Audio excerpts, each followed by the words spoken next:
여러분 안녕하십니까? 광주 MBC 뉴스투데이입니다. 먼저 오늘의 주요 뉴스입니다. 세월호 인양 작업이 사실상 성공했습니다. 2대 난제로 꼽혔던 13m 부양과 반잠수선 선적이 끝나 목포 신항 이동과 철제부두 거치 과정만 남게 됐습니다. 오늘 실시되는 국민의당 광주 전남 경선은 새 후보의 승부 못지않게 경선 흥행 여부도 주목되고 있습니다. 민주당 대선 주자들이 호남권 경선을 사흘 앞둔 TV토론에서 한치의 양보도 없는 설전을 펼쳤습니다. 광양시 의회가 연 48%의 불법 고리사채로 논란이 됐던 시의원을 제명했습니다. 가장 조심스러운 공정으로 꼽혔던 세월호를 반잠수식 선박에 올리는 작업이 완료됐습니다.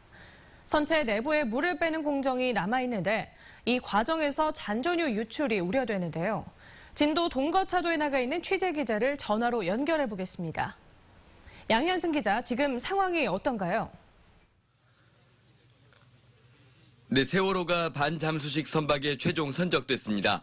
세월호는 오늘 새벽 0시 50분쯤 반잠수식 선박에 올려졌고 잠수사 확인을 거쳐 새벽 4시 10분쯤 최종 작업 완료가 선언됐습니다. 길이 160m의 빠듯한 공간에 145m의 세월호를 넣어야 해 가장 까다로운 공정으로 꼽혔습니다. 상하이 셀비지는 세월호를 받치는 리프팅 장비와 제킹 바지선과의 연결을 해제합니다. 그리고 세월호 선체를 반잠수식 선박에 고정하는 작업과 선체 내부에 있는 물을 빼내는 작업이 진행될 예정입니다. 한편 2, 3일가량 걸릴 것으로 보이는 배수 작업에서 잔존유 대량 유출이 우려됩니다. 당초 해양수산부도 배수 과정에서의 기름 유출 가능성을 언급했었고 동거차도 미역 양식장에서는 이미 어제 기름이 유입된 게 확인됐습니다. 어민들은 세월호 인양 공정을 감안해 해양수산부 관계자 면담도 반잠수식 선박 선적 이후로 미뤘었습니다. 인양 작업이 속도를 내면서 기름 유출 피해 대책 마련 요구와 보상 논의도 본격적으로 이뤄질 전망입니다. 지금까지 동거차도에서 MBC 뉴스 양현승입니다. 세월호가 옮겨질 목포 신항이 세월호 맞이 준비에 바빠지고 있습니다. 대책본부로 사용될 컨테이너가 주말부터 들어오는 등 이달 말까지 모든 준비가 완료될 것으로 보입니다. 김양훈 기자가 취재했습니다. 세월호가 거치될 목포 신항 내 움직임이 바빠지고 있습니다. 하루 전까지만 해도 철제부두 중앙에 쌓여있던 컨테이너들 위치가 바뀌었습니다. 세월호가 부두로 옮겨진 뒤 뻘 제거 등이 이루어지는데 바로 옆 자동차 적시장과 격리하기 위해 컨테이너 외벽이 설치됐습니다. 세월호 현장 수습본부를 비롯해 미수습자 가족 등이 머무를 컨테이너 55통도 이번 주말부터 들어옵니다. 7월 30일까지 컨테이너 55개를 사용한다는 가설 건축물 축조 신고가 들어와서 신고 필증을 교부하였습니다. 광 케이블과 전기선 설치 등 목포 신항 안쪽은 물론 인근 도로에서도 각종 공사가 진행되고 있습니다. 세월호 거치를 앞두고 각종 대책회의도 잇따르고 있습니다. 다음 주에는 해수부에서 목포 신항 세월호 거치를 앞두고 첫 관계기관 대책회의가 열립니다. 목포시도 오는 28일 회의를 열고 세월호 지원 대책을 점검할 예정입니다. 유관 기관과 우리 실과에서 추진하고 있는 사항들을 우선 점검해보고 미진한 사항에 대해서는 추가로 계획을 수립해서 경찰도 이달 말부터 경비와 교통 관리를 위해 경찰관 50여 명을 목포 신항 주변에 배치합니다. 3년 만에 모습을 드러낸 세월호를 맞을 준비가 목포 신항에서도 순조롭게 진행되고 있습니다. MBC 뉴스 김양훈입니다. 세월호 인양은 반가운 일이지만 이 동거차도 어민들은 소가리를 하고 있는데요. 기름띠가 확산되면서 어장 피해가 속출하는 등 3년 전 악몽이 다시 떠오르고 있습니다. 김진선 기자입니다. 세월호 인양 현장 주변 해역, 황갈색의 기름띠가 여기저기서 발견됩니다. 기름 유출 소식에 새벽부터 어선을 몰고 나와 현장을 확인한 어민들은 차마 말을 잇지 못했습니다. 봐보시오, 이게 지금 미역에가 붙으면은 이거 냄새가 나겠는가 안 나겠는가 지금 채취하는 그 멋인데.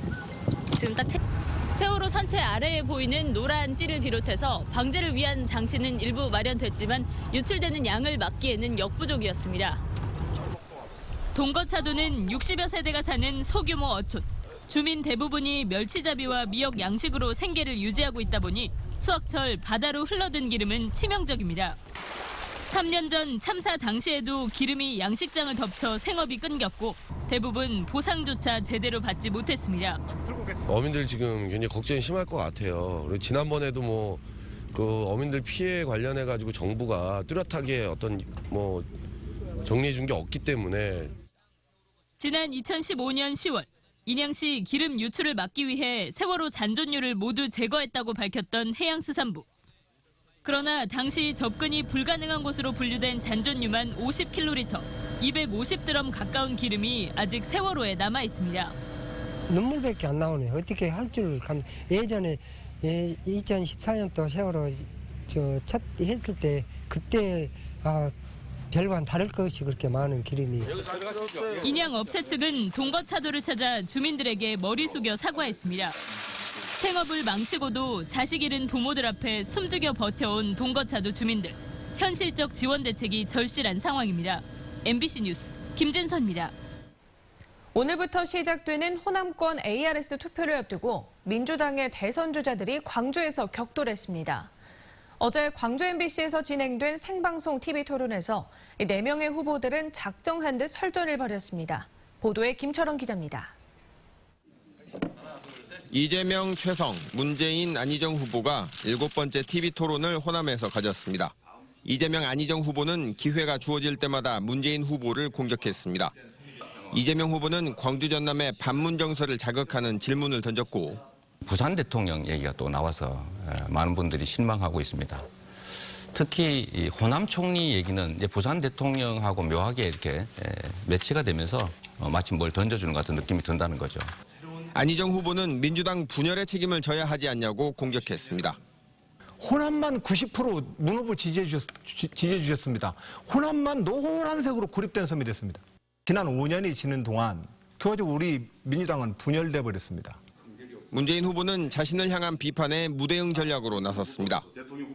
우리 이재명 후보의 말씀은 지금 우리가 논의하고 있는 주제에서 벗어나는 이야기들이고 또 그것은 객관적으로 팩트 체크가 가능한 일이라고 그렇게 봅니다. 저는 다시 좀 이 주제에 집중해서 경선 열기가 뜨거워지면서 후보와 캠프끼리 벌이는 날선 신경전이 토론회에서도 그대로 재현되었습니다. 문 후보님이 진영으로부터 배렸네 거의 그 수준으로 공격을 당합니다. 그리고 문 후보님은 거기에 대해서 그냥 침묵으로 그냥 좋은 말씀만 하고 계십니다.